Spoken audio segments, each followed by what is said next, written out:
எங்கள் ஊராட்சியில் வந்து ஃபார்ம் வந்து இந்திய தேர்தல் ஆணையத்தின்படி வந்து கணக்கீட்டு ஃபார்ம் வந்து வீடு வீடாக வந்து கொடுத்தாங்க. கொடுத்துட்டு என்ன சொல்லாங்கன்னா பிஎல்ஓ அவங்க வந்து கொடுத்துட்டு சொல்லாங்க எங்களுக்கு முறையாக வந்து பயிற்சி தரல, அப்போ நாங்கள் எப்படி இந்த ஃபார்மை ஃபில்அப் பண்ணி இதை பற்றி சொல்லி தருவோம் அப்படின்னு சொல்லி கேட்குறாங்க. இப்போ மக்கள் என்ன சொல்லியாங்கன்னா எங்களுக்கு ஃபார்ம் கிடச்சிருக்கு, நாங்கள் இதை எப்படி ஃபில்அப் பண்ணியதுன்னு எங்களுக்கு சொல்லலை அப்படின்னு அவங்க வந்து தகவலை வந்து நம்மள்கிட்ட தெரிவிக்காங்க. ஏன்னு கேட்டால் எங்களுக்கு கையில் ஏற்கனவே ஓட் ஐடி இருக்குது, திருப்பி எதுக்கு? அப்போ அரசானது எங்களுக்கு ஓட்டை வந்து பிக்கிக்கு வேண்டி உள்ள முயற்சியில் ஈடுபட்டுருக்காங்கன்னு சொல்லிட்டு குற்றச்சாட்டு இருக்குது. சில நபர்கள் என்னங்க சொல்லாங்கன்னா நாங்கள் இனி வந்து இந்த படிவத்தை அப்படியே தான் வச்சுருக்க போகிறோம், நாங்கள் இனி கொடுக்கல அப்படின்னு சொல்லுவாங்க. வயதானவர்கள் சொல்லுவாங்க, ஏன்னா பிள்ளைங்க வீட்டில் இருக்க மாட்டாங்க, அந்த வயதானவர்கள் சொல்லுவாங்க எங்களால் முடியலை, இது எப்படி எழுது? ஏன்னா 2002க்கு பிறகுள்ள டீட்டெயில் கேட்குறாங்க. அவங்க அம்மா அப்பாவுக்கு இந்த ஓட்டை ஐடிக்கு நம்பர் கேட்குறாங்க, பாகையன் கேட்குறாங்க. அப்படி என்ன நாங்கள் எங்கே போவோம்? அப்படியான பல்வேறு பிரச்சனைகள் எங்கள் ஊராட்சி பகுதியில் நடந்துகிட்ருக்கு. இது உண்மையானது கண்டிக்கத்தக்கது. ஏன்னா அரசானது உடனடியாக இதனை தலையிட்டு வந்து ஏற்கனவே இருக்க ஓட்டை ஐடி அவங்களுக்கு மக்களுக்கு வழங்க வேண்டும்.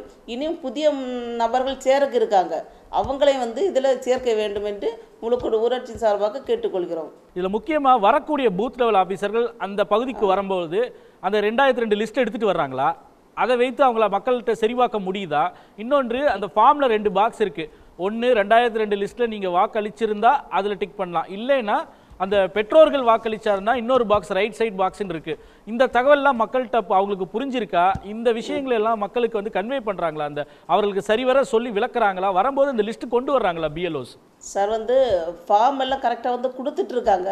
ஆனால் மக்களுக்கு இது வந்து இது எப்படி எழுதணும், எந்த காலத்தில், ஃபஸ்ட்டு காலத்தில் என்ன எழுதணும், செகண்ட் காலத்தில் என்ன எழுதணும், தேர்டில் என்ன எழுதணும்னு சொல்லிட்டு தெரியல. ஏன்னா இதில் கொடுத்துருக்காங்க முந்தைய சிறப்பு தீவிர திருத்தத்தில் உள்ள வாக்காளர் பட்டியல் உள்ள, அப்படின்னா 2002 அவங்க வந்து எந்த இடத்துல இப்போ வந்து புலம்பெயர்ந்து என்னது மேரேஜ் பண்ணி கொடுத்துருப்பாங்க, அல்லது அவங்க வந்து ஒரு வீடை காலி பண்ணி அடுத்த இடத்துக்கு வந்திருப்பாங்க. அப்படின்னா அவங்க முன்னால் 2002 எங்கே ஓட்டு போட்டாங்களோ அவங்களுக்குள்ள டீட்டெயிலை கேட்காங்க சார். அப்போ எப்படி எடுத்து கொடுக்க முடியும்? பிஎல்ஓஸுக்கு இது தெரியல, இந்த ஃபார்மை பற்றி அவங்களுக்கு டீட்டெயில் முறையாக பயிற்சியே கொடுக்கல சார். அப்போ எப்படி வந்து மக்கள் மத்தியில் அவங்க கொண்டு செல்ல முடியும்? சகோதரி சொன்னதான் சார் கரெக்டுங்க சார். ஏன்னா வரக்கூடிய பிஎல்ஓக்கு வந்து நாலேஜே இல்லைங்க சார். அவங்க என்ன சொல்கிறாங்கன்னாக்கா எங்களுக்கு எதுவும் தெரியாது, கடந்த 7 நாள் தான் எங்களுக்கு ட்ரைனிங் கொடுத்தாங்க, 28லேருந்து 4ஆம் தேதி ட்ரைனிங் கொடுத்தாங்க, எங்களுக்கு சரியாக தெரியல, 2 ஃபார்ம் வந்து வச்சுருக்கோம், ஒன்று நீங்கள் வச்சுக்கோங்க நாங்கள் வச்சுக்கிறோன்றது சொல்கிறாங்க சார். அது எப்படி ஃபில் பண்ணுன்றது கூட அவங்களே புரிஞ்சிக்க முடியல சார், அவங்களே சொல்ல தெரியல.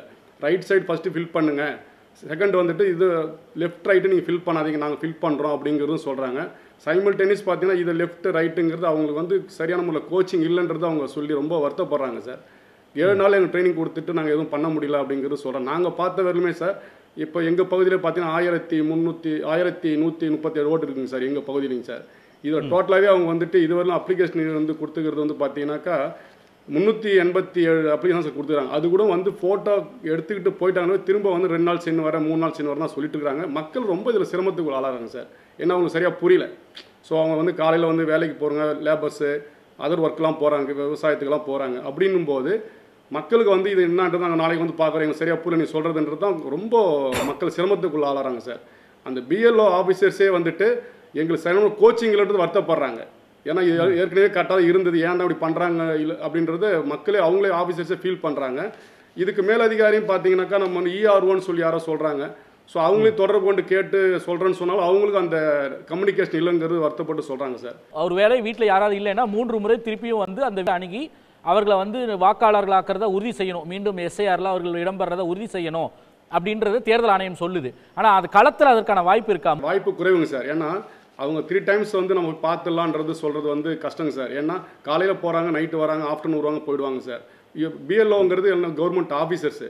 ஸோ அவங்களும் அவங்களோட பர்சனல் வேலையும் பார்க்க தான் போகிறாங்களே ஒழிய ப்ராப்பராக அவங்க களத்தில் இல்லைங்க சார். அவங்க வந்து ஆவணங்களை கேட்கக்கூடாது அப்படின்றது அக்டோபர் 27 நோட்டிஃபிகேஷனில் போட்ட உத்தரவுலேயே இருக்குது. ஆனால் ஆவணங்களை கேட்குறாங்களா? ஆதார் கேட்குறாங்களா? இல்லை பழைய 2002 அவங்க பெற்றோர்கள் இது பண்ணது ஓட்டு போட்டதுக்கான சான்று ஏதாவது கேட்குறாங்களா? அதெல்லாம் மக்களுக்கு தெரிஞ்சிருக்கா? களத்தில் மக்களுக்கு இருக்கக்கூடிய பிரச்சனைகள் என்னென்ன? மக்கள் வந்து ரொம்ப சிரமத்துக்குள்ளாராங்க. ஏன்னா 2002லேருந்து 2025 பார்த்தீங்கன்னா 20 வருஷமாக வந்து இதை ஒர்க் அவுட் பண்ணவே இல்லை அரசாங்கம். இது வந்து ஏன் புதுசாக பண்ணினாங்கன்னா வந்து ரெகுலராக ஓட்டுனா போட்டுட்ருக்குறோம், இது வந்து புதுசாக நீங்கள் கேட்குறீங்க புரியல எங்களுக்கு, பிஎல்ஓ பொறுத்தளவுக்கு என்ன சொல்கிறாங்கன்னா எங்களுக்கு ட்ரைனிங் இல்லை ப்ராப்பராக இல்லைங்கிறதா சொல்ல வராங்க சார். மெயினாகவே எங்களுக்கு வந்து ஷார்ட் டேட்டில் தான் எங்களுக்கு பண்ணாங்க, நீங்கள் இதை வச்சுக்கோங்க, நாங்கள் வந்ததுக்கு ஒரு எவிடன்ஸ் ஃபோட்டோ எடுத்துகிட்டு போயிடுறோம், ஃபர்தராக வந்து நாங்கள் வந்து உங்களெல்லாம் சொல்லித்தரோம் செய்கிறோம் அப்படிங்கிறாங்க. பட் மக்களுக்கு வந்து புரியல. இது அரசாங்கம் வந்துட்டு மத்திய அரசு வந்து இது வந்து ஒரு காழ்ப்புணர்ச்சிக்காரமாக செயல்படுற மாதிரி தெரியுதுங்க.